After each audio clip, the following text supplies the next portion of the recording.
In their presentation, Helen and Philip will introduce you to the Art of Compassion project, an international collective of vegan artists using creativity to raise awareness of animal rights issues. Please welcome my dear colleagues and friends, Helen and Philip.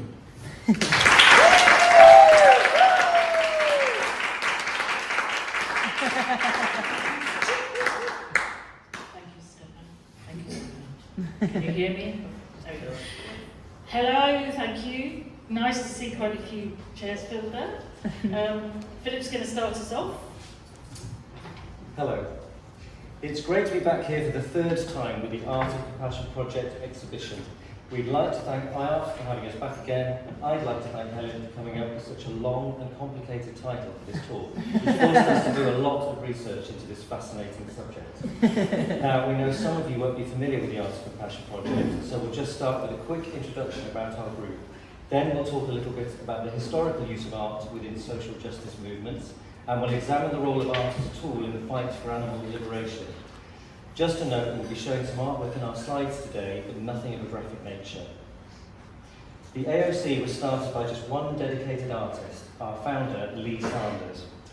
After Lee completed her first Veganuary challenge in 2014, she was inspired to find a way to raise money for the charity which had been instrumental in her journey to living vegan. Through social media and internet searches, she found several like-minded vegan artists who were delighted to join her in using their art for change. The initial plan for a coffee table book of vegan art came to fruition 5 years later, and is an eclectic body of 180 artworks. The project has grown into an international community of almost 200 artists coming together to raise the questions of animal rights through their creativity. All of our projects raise funds for vegan charities across the world. To date, the collective has donated over 18,000 euros to 48 different sanctuaries and non-profits, with exhibitions, online auctions of art prints, projects like our animal oracle cards, calendars, and of course our popular namesake book that you can see on the screen. Our 2025 calendar will be raising funds for Animals Asia. We've exhibited at vegan events all around the world with the group's artists as volunteers, mainly us. According to our biggest supporters, VegFest UK, around 30% of those attendees at the UK events are non-vegans, which means the work is being seen by those people we're hoping to target. We have two exhibitions coming up in London this year, one being a brand new vegan party conference in 3 weeks, which promises to be a space for activists to collaborate on our shared goal for animal liberation, so not unlike this weekend. Funds from those two shows will be donated to Sulala Animal Rescue in Gaza. All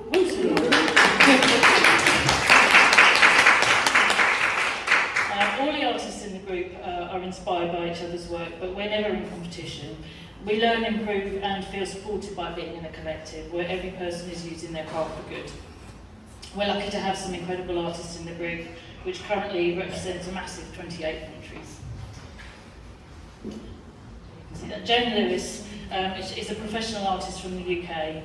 She addresses really head-on some grim subjects in her work, specialising in intricate oil paintings and subtle, evocative charcoals, which tempt the viewer to look closer.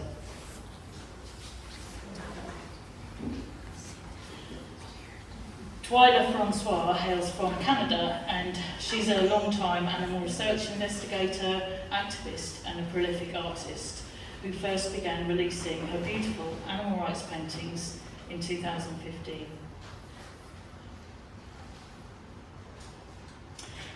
Tommy Kane is a professional illustrator living in New York. He's published quite a few books of his unique drawings, plus an important collection of vegan art from around the world, which he always tells people is the first vegan art collection in a book, and it's not. So, no, Tommy. The cover art for the book is by Jo Fredericks, who sadly isn't in our group, though we'd love her to be. Jane Yilmaz and Naomi Joy are both long-time volunteers for the UK events, and they're both great examples of the friendships we've found in the group. Francisco Atencio is a professional artist again from Argentina, and he's been our graphic designer since the project started. He does really heartwarming cartoon stuff that's very, very inviting for children. Similarly, Linda Bell will be bringing her joyful work all the way from New Zealand to London for a Veg Fest Christmas fair in December, so it'll be great to meet her in person. You can read more about us on our website, and we've got a sample copy of the book, the Art of Compassion book, on our store and room too, if you'd like to have a look. Now I'll hand you over to Philip. Historically, the use of art for social justice goes back generations, and we can't possibly hope to cover it all here, but we'd encourage everyone in our movement to check out a bit of this history for themselves. If you search for protest art online today, you'll find so many amazing examples, historic and current. Art has been used worldwide in campaigns for civil rights, anti-war, women's rights, LGBTQ rights. The list is endless. Art has the power to create change by inspiring, informing, and ultimately galvanising people across all socio-economic backgrounds to come together for a cause. As far back as ancient Greece, playwrights made use of their staged dramas for their political, social, and moral teachings, and no doubt some of it was centred around the injustices of the day. The clenched fist, so well known and a part of the logo for this conference, is universally recognised and has a weighty history. It can be highly embellished or reduced to a very simple graphic form, yet just to see it, we know it represents an uprising, a symbol of solidarity against oppression, and in that way it is one of the most successful themes ever in protest art, with the potential to bring different movements closer towards a revolution for justice. So here are just a few examples of the many forms which protest art takes. You may have heard of the Guerilla Girls, an anonymous group of feminist artists who have been fighting against the history of patriarchy in the art movement for over 30 years. The core of this group's work is bringing gender and racial inequality into focus, using culture jamming in the form of posters, books, billboards, and internet interventions.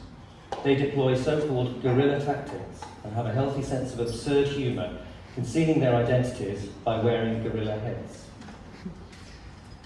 In a major museum in Bristol City in the UK, as part of a permanent exhibition about the history of the slave trade, there is a large statue of a man lying on his back, covered in graffiti, and surrounded by Black Lives Matter placards and banners. Prior to this, the statue had been displayed in a prominent public place in Bristol city centre since 1895, before being torn down by the crowd at a Black Lives Matter protest and thrown into the water of the harbour in June of 2020. The statue commemorated Edward Coulston, a wealthy English merchant and slave trader. As a member of the Royal Africa Company, he shared responsibility for the forced transportation of over 84,000 men, women and children from Africa to plantations in the Americas. The figure was retrieved from the docks, and his final resting place in the museum is a protest art installation. In mentioning Black Lives Matter, we must highlight the worldwide nature of the art that was created in response to the murder of George Floyd in South Minneapolis, a man who was brutally suffocated to death by police officer David Chauvin on the 25th of May 2020. This protest art took the form of street murals depicting his portrait, his death, his final words, as well as the names and images of other innocent black victims of American police brutality, going back through recent history. As well as the United States, these murals appeared in European, Asian, African and Australian cities, in Gaza, Syria, Karachi, Berlin and on, in a multicoloured, multiracial wave of empathy and fury. The Red Rebel Brigade, an international group of performance and activists dedicated to the global environmental crisis. They first appeared at the Extinction Rebellion demonstration in London in 2019. Their very distinctive costume and their inclusive nature, involving hundreds of people, creates a visual spectacle that stirs the emotions, a vast silent parade of white faces and red robes, the red colour symbolising the common blood we share with all species. Their aim is to divert, distract, delight and inspire. Their latest protest parade, which is seen on the screen here, highlighting environmental issues, took place in April of this year in many cities across the world and was called A Funeral for Nature. The Yes Men, a performance art and clowning group whose aim is to infiltrate conferences, produce fake spectacle, disrupt events and destroy brands.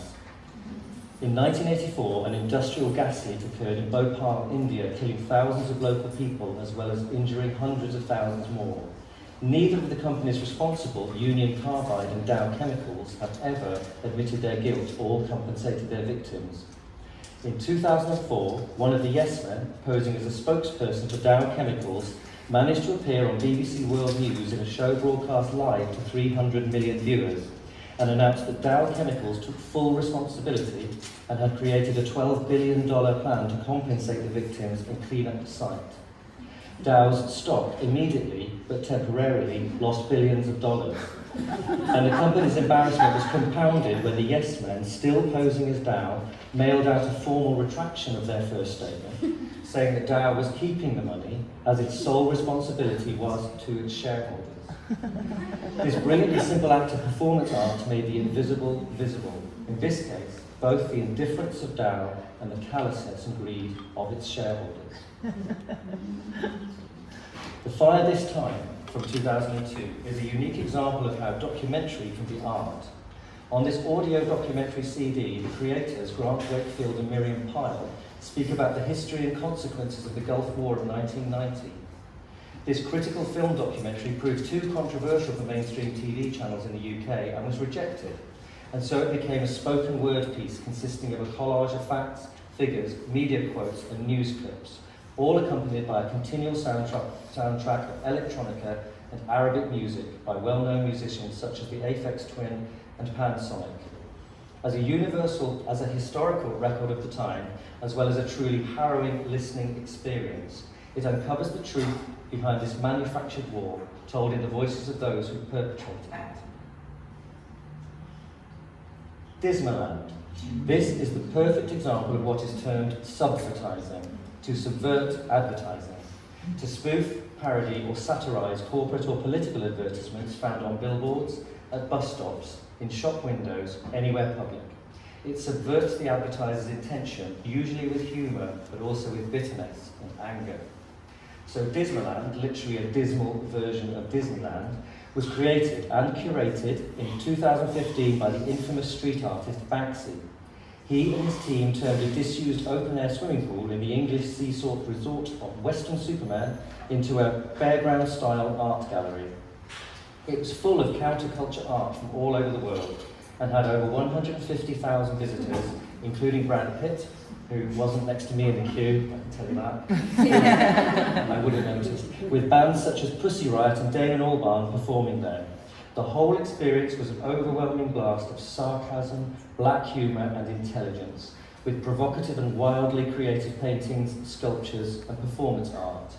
In this challenging and disturbing exhibition, there was a powerful message of unity and hope, and of the possibility of changing the injustices of this world by firstly recognising them, and then by taking action through community, collaboration, and of course, creativity. There is an unpleasant image coming up next. Sorry. Trumpocalypse. This was an image displayed on a huge billboard in Phoenix, Arizona in 2017, depicting a demonic-looking Donald Trump flanked by nuclear mushroom clouds and Nazi swastika dollar bill signs. Created by artist and activist Karen Fiorito, this scathing and satirical image comments directly on Trump's dangerous authoritarian and fascist tendencies. Deliberately controversial, this very public artwork provoked a strong response, and Karen has been physically threatened because of this, as well as attempts being made to censor the billboard, all of which have failed. Trumpocalypse is a powerful example of the sanctified American right of the freedom of speech, even though a lot of Americans obviously didn't think so. In December 2020, Karen caused even more controversy when she added an orange jumpsuit and prison bars to the billboard, describing this as an aspirational addition. We're proud to say that Karen is one of the original members of the Art of Compassion project. This artwork also features in a YouTube channel called Agitated, which Helen and I curate together. This is a growing collection of videos showcasing some of our favourite protest art from around the world, covering subjects as varied as vivisection, fox hunting, and the heroic public resistance against the fascist government in Belarus. Have a look at Agitate Art on YouTube, Facebook and Instagram to find out more. Our final example is an actual painting. Guernica. This famous oil painting by Pablo Picasso was painted after the Spanish town of Guernica was bombed by German Nazis and Italian fascists in 1937. At 3.5 by 7.5 metres in size, it's an imposing and impactful anti-war statement, and a tapestry replica of this iconic piece hangs in the United Nations building in New York. This same tapestry was covered by a curtain in 2003, just before US Secretary of State Colin Powell addressed the UN to announce American plans to invade Iraq. UN officials denied that they were intentionally hiding this artwork, claiming that television crews said it made a bad backdrop for their cameras. But since Guernica is a clear statement about the horror of war, it seems painfully obvious that censoring it speaks of a tacit admission of guilt and shame on the part of the American administration, as well as demonstrating the enduring power of protest art. In a critique of this event, Guernica was referred to as an inconvenient masterpiece, a description that could equally apply to all protest art. Picasso did acknowledge in his painting that animals such as the bull and the horse suffer as much as humans in war. But the way animals have been represented in art, often with sentimentality rather than empathy, has normalised our use of them for generations. Even a quick trip to any supermarket reveals that art is actually used extensively against other animals. These packages, with false scenes of pastoral peace and happy animals, along with assurances of high welfare, are just clever stories, which have been specifically designed to appeal to our cultural need to believe that all is well.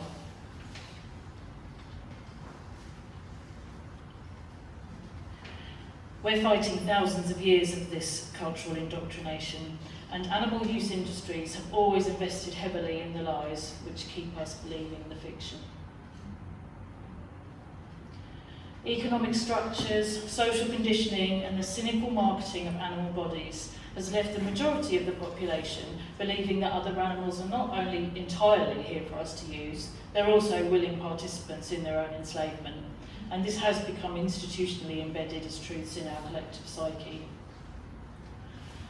We can look at the dairy industry as a prime example, which bizarrely presents milk from a bovine as an essential part of human health. This marketing involves positive imagery, storytelling, in other words, art, to successfully manipulate multiple cultures of humans to forget all about the very nature of being a mammal, which is that we all belong to a group whose bodies only produce lactate when we are pregnant. We've all had those unbelievable conversations where folks don't seem to even know there must be a baby cow somewhere who's deliberately been left out of the picture, along with all the other harms. What activists are fighting for is to expose that misinformation, disrupt the status quo which keeps everyone comfortably numb, and tell the real stories, which will liberate other animals from that harmful, dominant worldview. Imagery is our strongest tool. It appeals to the viewer on an instant emotional level, especially in a world where we all have little free time and short attention spans. Art as activism in all its forms creates a truthful narrative, and the single objective for the artist is to have that work seen and shared. This is illustrated perfectly with this image from Twyla Francois from a collection on her website, which Twyla gives free to download if used for non-commercial purposes. When our art hits social media, it becomes a free agent. It belongs to no one, yet it's available to everyone. Art becomes the advocate because it doesn't just illustrate an idea, it plants the seed. Troll activity on our posts proves to us that non-vegans are increasingly threatened by this message. So thanks to algorithms and trolls, more folks than ever are having these images put into their minds and hearts where those seeds have potential to grow. Art has no language barriers, and it can act as a bridge between us and the viewer, allowing them to observe what is normally either out of sight, heavily censored, or downright lies.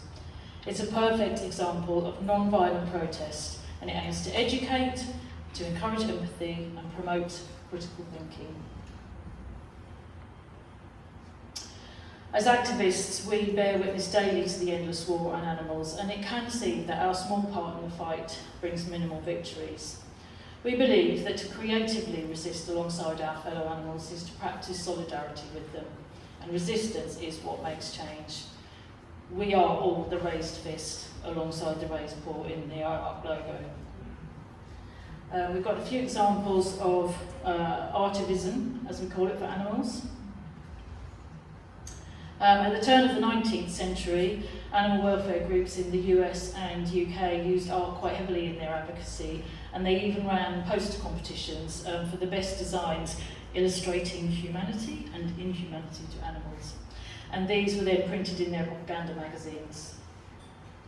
Even though this work came from a welfarist viewpoint, which we don't advocate for, it certainly raised awareness and was likely a springboard for the early abolitionists. We can't talk about animal rights art and not mention Suko. Her intensely graphic illustrations have been an inspiration for many of us, and since the 1970s she's focused on exposing the role of capitalism's influence on animal use industries. She's published several books, some examples on the slides here, and her incredible body of work has supporters worldwide. The singer-songwriter Jen Armstrong, who records under the name Vegan Queen V, is an effective and successful animal rights singer. She addresses environmental and animal agriculture issues in her songs, but despite these heavyweight topics, she creates memorable melodies combined with poetic lyrics, making her music appealing despite the hard-hitting messages. We first met Jen at Brighton Veg Fest in 2018, where she won the song competition with a heart-rending song called What Hell Is Like. It's a beautiful song in its own right, but it's also a deeply affecting call to arms. If you haven't heard it, it's called What Hell Is Like. Look it up on YouTube. Sirens of the Lambs was a mobile art installation which took place in the meat packing district of New York City in 2013. It's another one by Banksy. This took the form of a truck normally used to transport farmed animals to the slaughterhouse, but instead of real animals, it contained fluffy toy animals. As it drove around the city streets, those cute puppets leaning out of the gaps in the metal sides of the vehicles continually squealed and cried out. It was impossible to ignore, and it was described as both hilarious and horrifying. It's a truly confrontational and disturbing art piece, highlighting our cognitive dissonance in the way we love and cherish animals whilst condemning them to death. Humour has traditionally always worked well to point out human hypocrisy. A great example comes from Vegan Sidekick, whose satirical comics brilliantly point out the absurdity of defending animal use. They also have a freely shared folder on their website where anyone can access the comics. The best part is that literally anyone can be an art activist. Art is accessible to all, it can be cheap or even free to make, and it can be a community bonding exercise. Our group is combined mainly of visual artists, meaning we paint, draw, sculpt, etc. But art can be, as you've seen already, telling stories, writing and performing music, photography, filmmaking, all that and more. Using our creativity for a cause is only limited by our imaginations. Everyone who's presenting here this week has crafted work about what makes them passionate. So congratulations, we are all artists. So we've seen just a few examples of how art has been used in the call for justice throughout history and around the world. Some of it brings urgent and uncompromising messages of suffering, but social justice art doesn't only have to be graphic and telling the truth. We need to balance this with images of joy and positivity, which can light up the darkness for the animals and for our fellow activists. Joy in the face of adversity is resistance in itself. So we also need to present our art for liberation in a way which imagines a better world for all. It's always good to remind ourselves that other animals are not in a position to advocate for themselves, though we all acknowledge they cry for liberation with every breath. It's just that humans don't listen. Because we work for them, We need to convey the full range of their rich emotional lives in our work, persuading the viewer to look past their conditioned assumption of what the animal is, allowing them to see who they are. The anger we all feel at the world is understandable, and we all know that the rage can make us feel hopeless sometimes. But when our anger is expressed with creativity, it becomes activism, and activism is hope. We've chosen a couple of art-related quotes to leave you with. If anyone would like to ask any questions, please let us know. Otherwise, please feel free to come over to our stall in room 2 at any time over the weekend for a chat. Thank you so much for listening.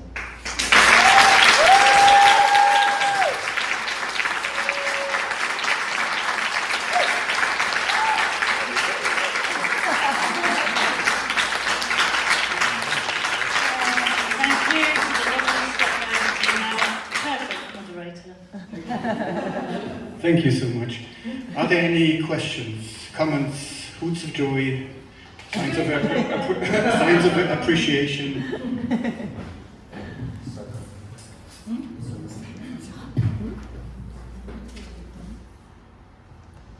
Hello, thank you for this presentation. I'm myself an archivist, and I sent an art picture to a website that any artist can contribute to.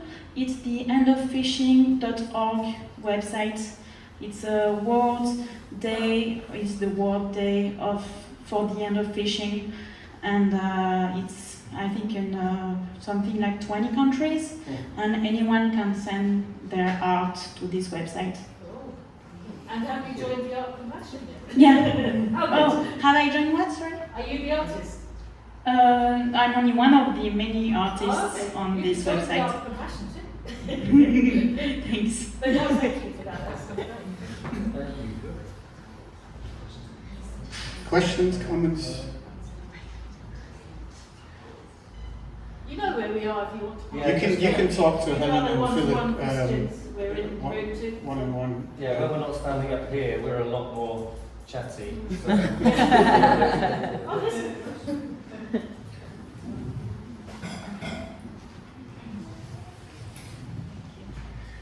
I just want to say, oh, I might cry. I just want to thank you so much for who you are, for all that you do and all that you create.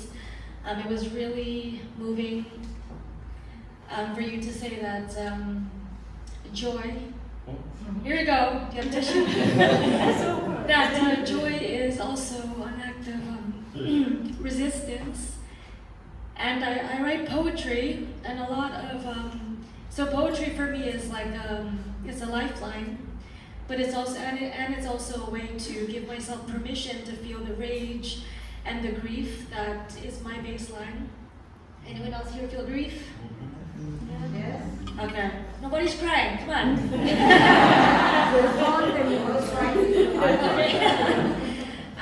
So yeah, just it feels very validating to be surrounded by activists who engage in all forms of activism, and art is like so open to interpretation. Earlier, I attended a screening by Vegalina, which was so gorgeous and tender, and it just really reiterates how powerful tenderness is, creativity is, and they are so understated and underappreciated, but just as, if not more so, moving and empowering. So thank you so much, and if you accept poets in art in your Compassion Project, I would love to talk to you. Shameless promotion everywhere. Thank you.